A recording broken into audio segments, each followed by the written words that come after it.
The story of Navy Commander George Fleming Davis is one that resonates through time, illustrating the powerful depths of sacrifice, bravery, and leadership. A young man who rose through the ranks, defied the odds, and put everything on the line for his country, Commander Davis embodied the true spirit of a hero. His legacy is not only immortalized by the Medal of Honor he received posthumously, but also by the countless lives he saved with his selfless determination.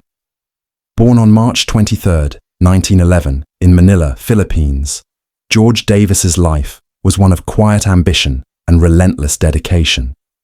Little did he know, his journey would lead him to become one of the youngest destroyer commanders in U.S. naval history. His story isn't just one of combat and military strategy. It's about a man who stood fearless in the face of imminent death, ensuring his crew's survival even at the cost of his own life. Early years and rise through the ranks. George Fleming Davis's roots were planted early in a military family environment.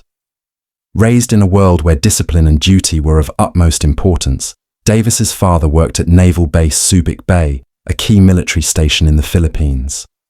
As young George grew up, he experienced the challenges and benefits of life in a military household, eventually moving to Hawaii as his father continued his work at Pearl Harbor.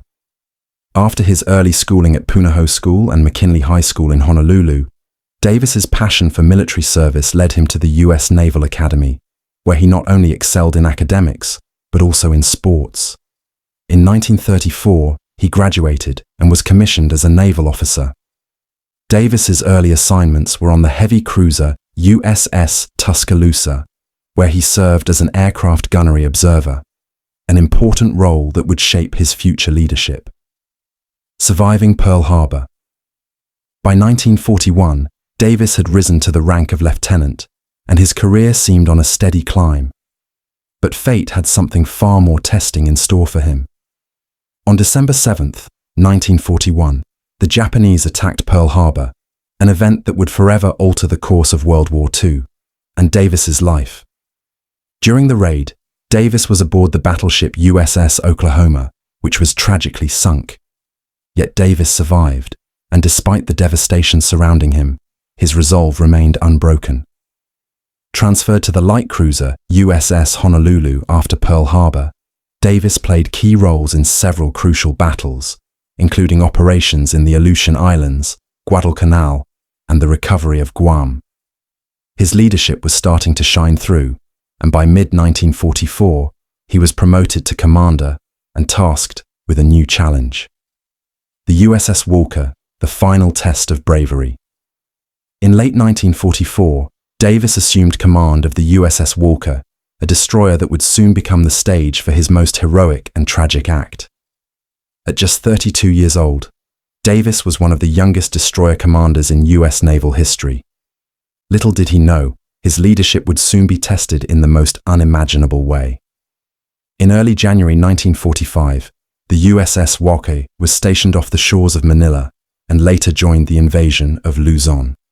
On January 6, 1945, a day that would change history, 4 Japanese kamikaze planes were spotted heading straight for the destroyer. What followed was a display of leadership and courage that would define Davis's legacy forever. The kamikaze attack. As the kamikaze planes closed in, Davis, refusing to cower in the face of danger, took his position on the exposed wing of the bridge. With calm determination, he directed his crew to fire at the lead plane, successfully shooting it down. The battle wasn't over though, as the second plane came dangerously close, only to be hit by the ship's guns as it passed over the bridge. But it was the third plane that sealed Davis's fate. As it crashed into the after end of the bridge, flames erupted, severely burning Davis and dousing him in gasoline. Despite the pain, Davis continued to command his ship, rallying his men with words of encouragement to keep fighting. His courage in the face of overwhelming danger was nothing short of extraordinary. As the fourth plane was destroyed, Davis's resolve never wavered. But the battle took its toll. He was gravely injured and, despite his best efforts, passed away hours later from his wounds. He refused medical attention until he was certain that his men were safe and that the fires were under control. Legacy and honor. Commander George Fleming Davis's sacrifice did not go unnoticed. His actions on that fateful day earned him a posthumous Medal of Honor, which was presented to his widow Sheila in Washington, D.C. on November 16, 1945. His bravery and dedication to his crew inspired all who knew him and continues to inspire future generations of service members. Davis's legacy lives on in many forms. The USS Davis, a destroyer commissioned in 1957, named in his honor, and the plaque bearing his Medal of Honor citation at the Naval Academy, reminding every sailor who walks by of the courage it takes to lead. Commander George Davis was more than just a naval officer. He was a true American hero, whose story continues to remind us that the greatest acts of valor often come at the greatest personal cost. His resting place, in the waters of the Philippines, not far from where he was born, serves as a poignant reminder of the bravery of those who give everything for their country. His name may be on the wall of the missing, but his legacy is far from forgotten. Conclusion.